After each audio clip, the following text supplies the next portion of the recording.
God bless you. It's great to connect with you another day, another time. The Lord has certainly been good to us.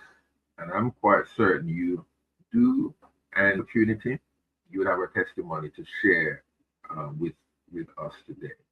But hold off on that. When we see each other, if we ever do, you can always share what God is doing and has done in your life. At this moment in time, we are here. We are able to give God thanks, really, and to share one with the other. The days here have been beautiful.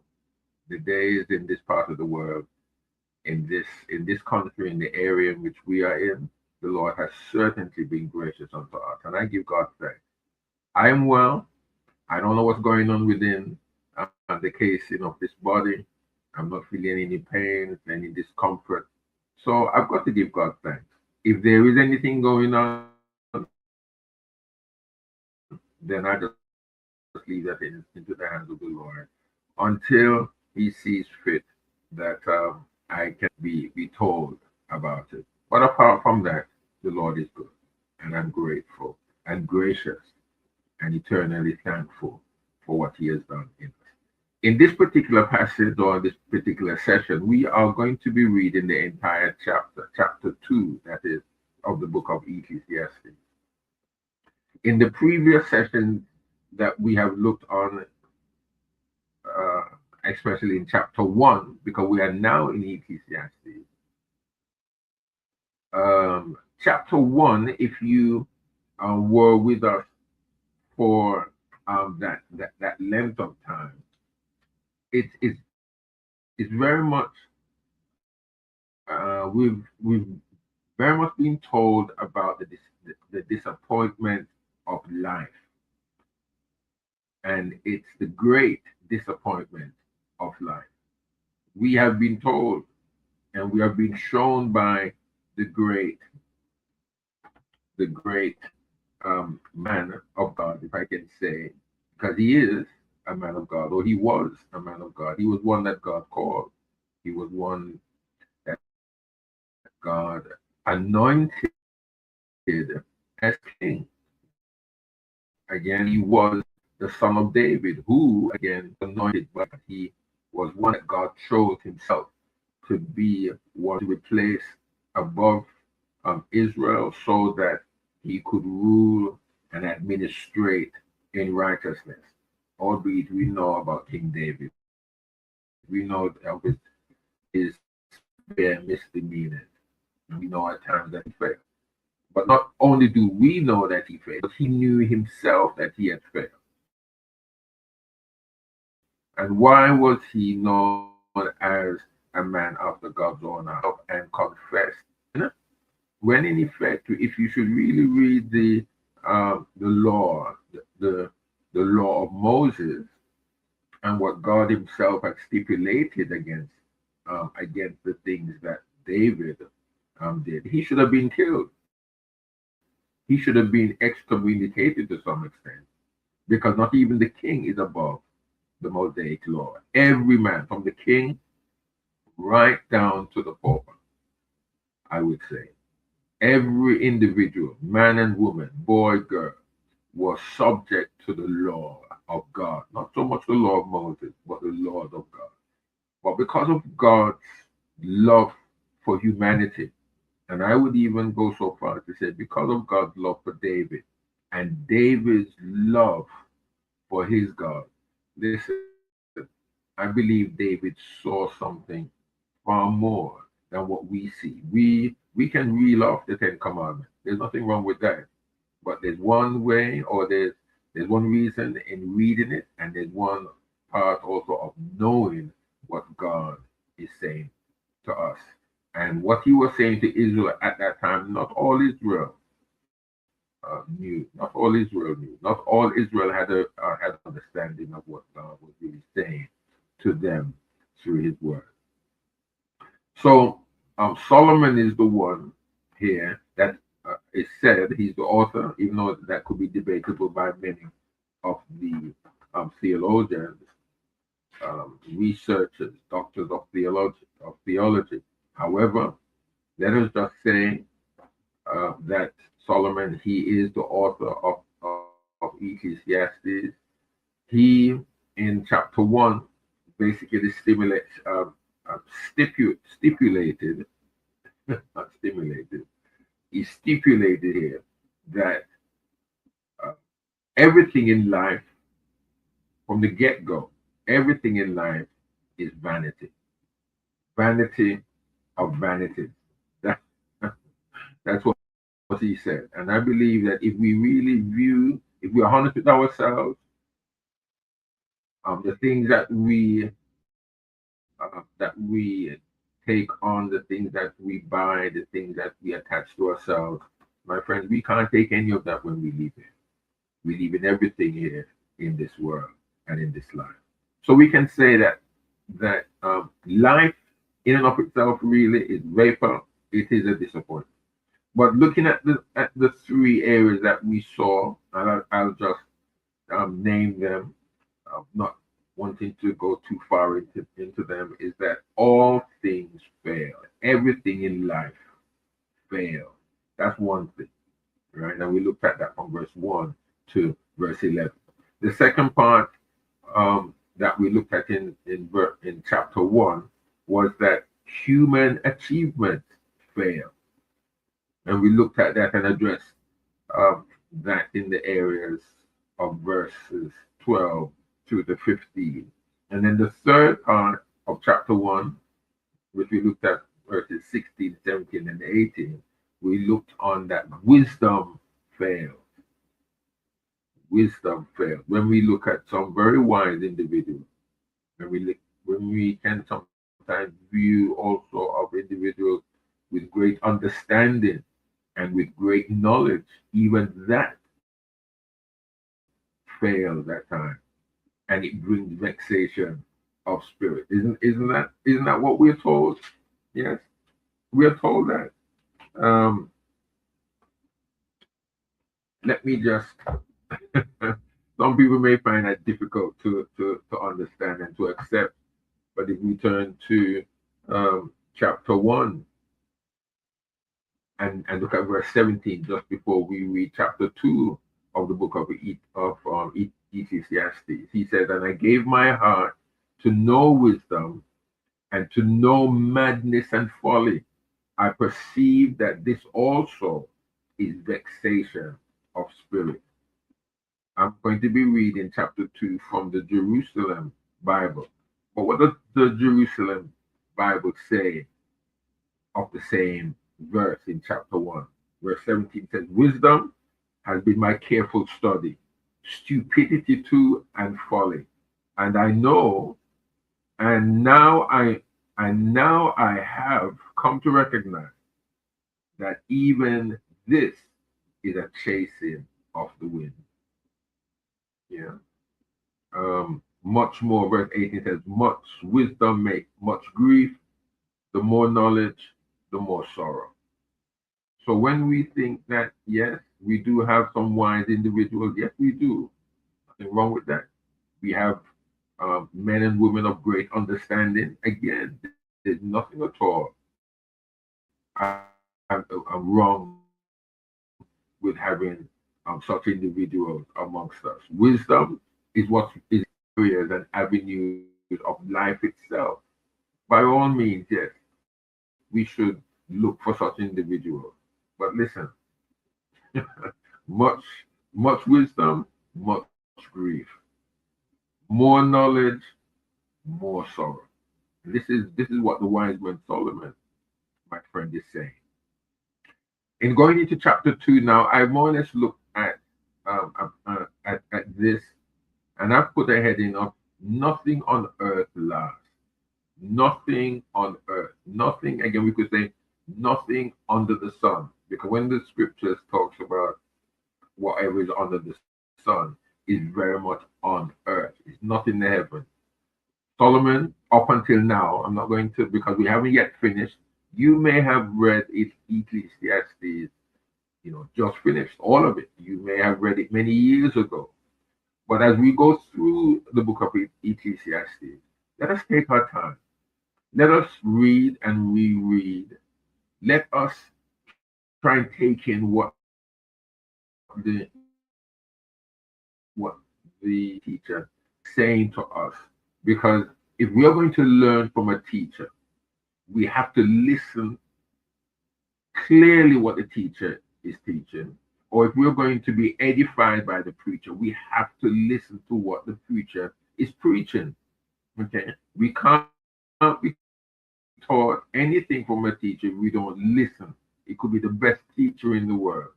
It could be the best teacher you've ever known, and such. But we can't learn. I cannot learn. You cannot learn from a teacher if you're not willing to sit down and to listen to what the teacher is teaching. Likewise, the preacher. So let us in this session, we're going to read all 26 verses of chapter 2. Let's listen to what the teacher here, the preacher, is in the sessions to come. Then we will be able to think about it, think about what he's saying to us, and look at ourselves. It's not about knowing what it is that he's saying and then trying to search somebody else. No, that's not the point here. I believe the teacher wants us to examine our own lives, wants us to examine and see if we are lacking, or not only lacking, but also what we need to drop off, what we have to forget, cut it off. Righteousness demands, my friend, that we leave unrighteousness, that we forsake the sins that are so much around us, that so much beset us. And as Paul says, run this race with patience. So within this second chapter of Ecclesiastes, we're going to be looking at pleasures that fail, earthly pursuits that will also fail. Thirdly, wisdom and indulgence will also fail. The fourth area would be hard work and wealth that will fail.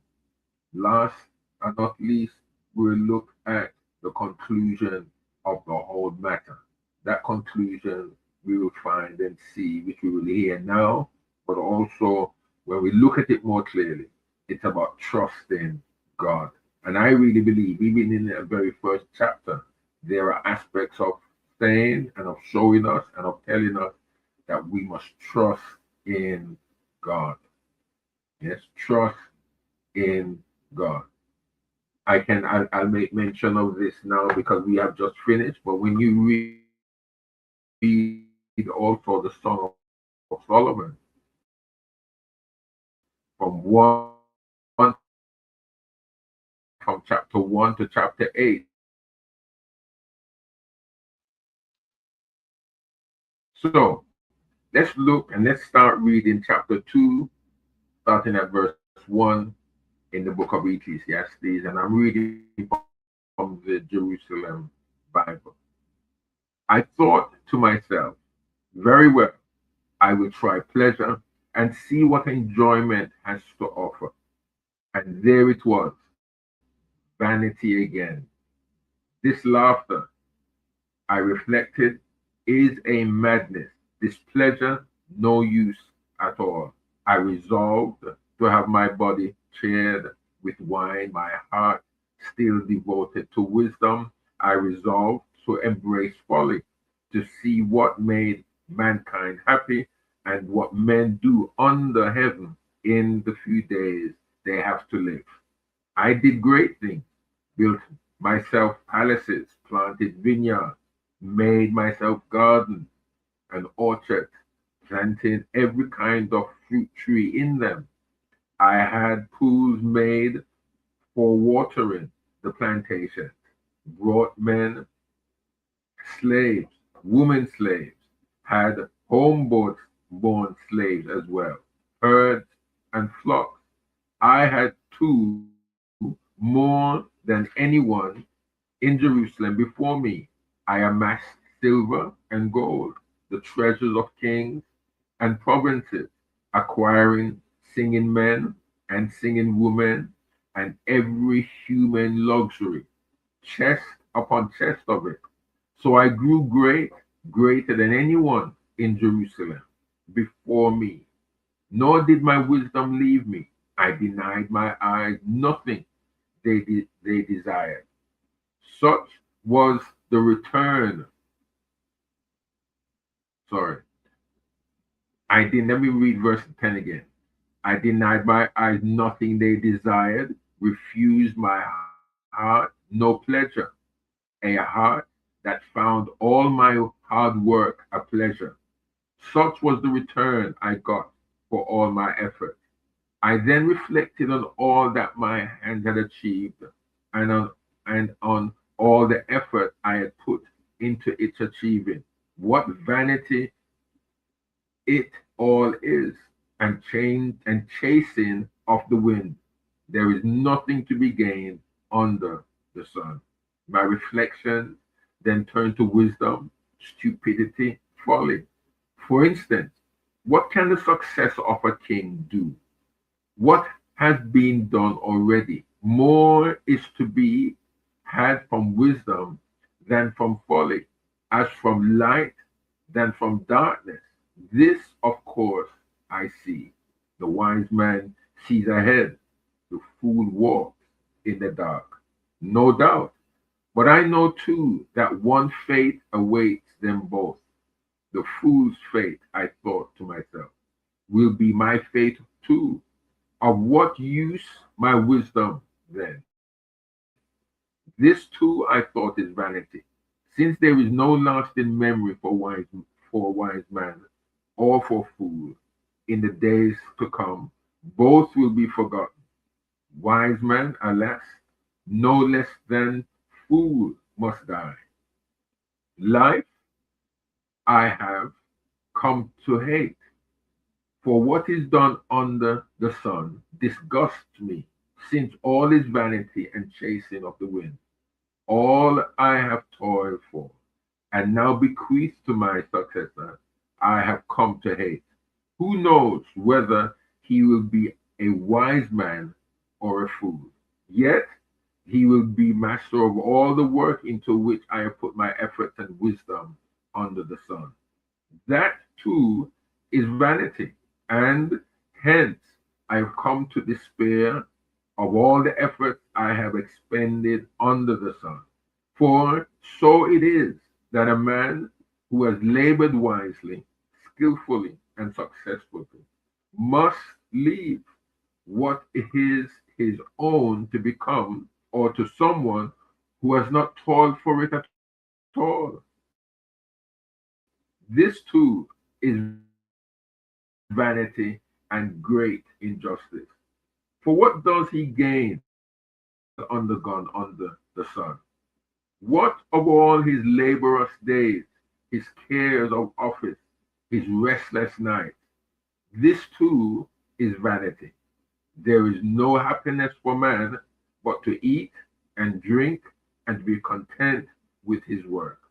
This too I see as something from God's hand, since plenty and penury both come from God. Wisdom, knowledge, joy he gives to the man who pleases him. On the sinner lays the task of gathering and storing up for another who is pleasing to God. This too is vanity and chasing of the wind. Here endeth the reading of God's holy word. God bless you. There is much here.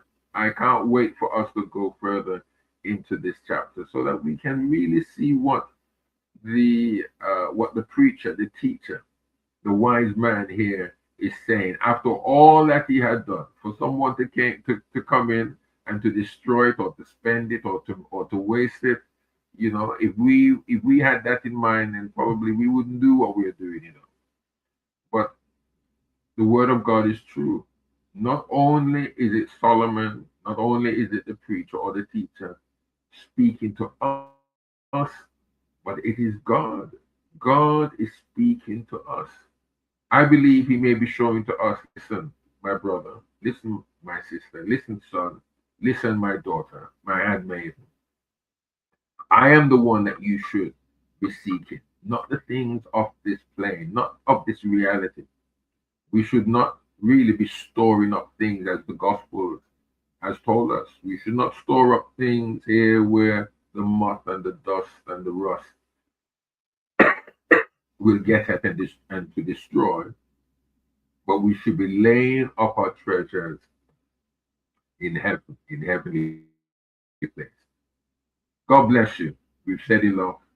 We will pray as we go into the second chapter. But read it again, please. Read it again. Let it soak in, so that at least as we share in the sessions that will come after, that you also will be able to not only agree, or if you wanted to disagree, or if you want to add to whatever it is that I'm saying, you'll be able to be a part of the proceeding. God bless.